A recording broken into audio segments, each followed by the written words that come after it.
Paysage inspirant, onirique et fantastique. Gaston Bachelard, dans L'eau et les rêves, écrivait « On rêve avant de contempler. Avant d'être un spectacle conscient, tout paysage est une expérience onirique.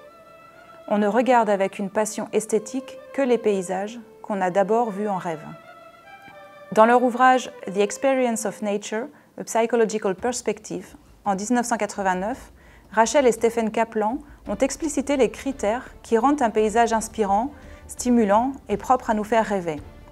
Tout d'abord, il doit être éloigné, soit physiquement, soit conceptuellement, de l'environnement quotidien du cadre de vie.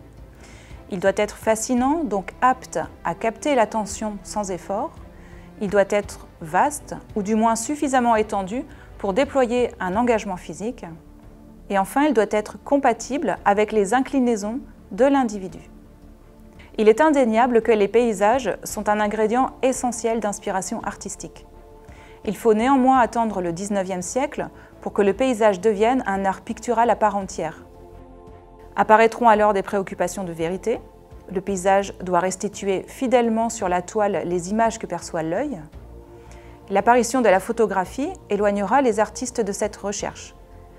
La rupture impressionniste, dans la deuxième moitié du XIXe siècle, conduit à traiter le paysage pictural comme la restitution des émotions ou impressions que procure la contemplation de la nature.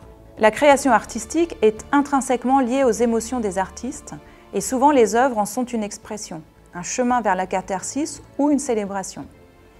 La nature permet, par sa diversité de formes, de couleurs, de lumière, d'exprimer une palette de sentiments infinis. Les artistes deviennent des observateurs minutieux de ce qui s'offre à leurs yeux et un même paysage, à une saison ou une heure différente, devient un tout autre sujet. Les voyages, réels ou imaginaires, permettent d'en élargir encore les horizons. Les artistes s'inspirent du paysage de bien des manières. Faut-il s'immerger au cœur d'un territoire pour en sortir sa substantifique moelle? Ou peut-on simplement voyager par le biais d'une œuvre d'inspiration exotique? Prenons l'exemple de la peintre Yvonne Jean Haffen, qui concrétise une inspiration japonisante par la réalisation de 2 œuvres dans les jardins d'Albert Kahn en 1930. L'artiste ne s'est jamais rendu au Japon. Ce sont les jardins d'Albert Kahn, à Boulogne-Billancourt, qui ont accueilli l'artiste en 1928.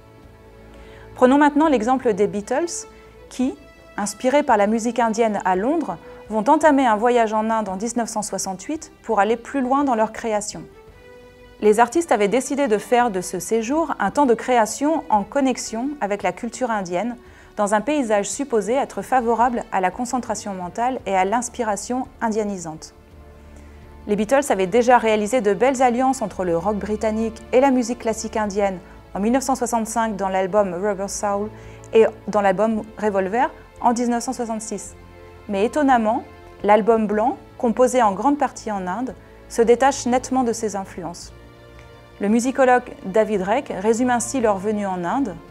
C'est comme si l'expérience des Beatles en Inde, en tant qu'occidentaux tentant d'exister dans un environnement exotique à ce moment-là, les avait ramenés, eux et leur musique, à leurs racines anglaises, de Liverpool, et aux styles musicaux les plus ancrés dans la culture populaire occidentale.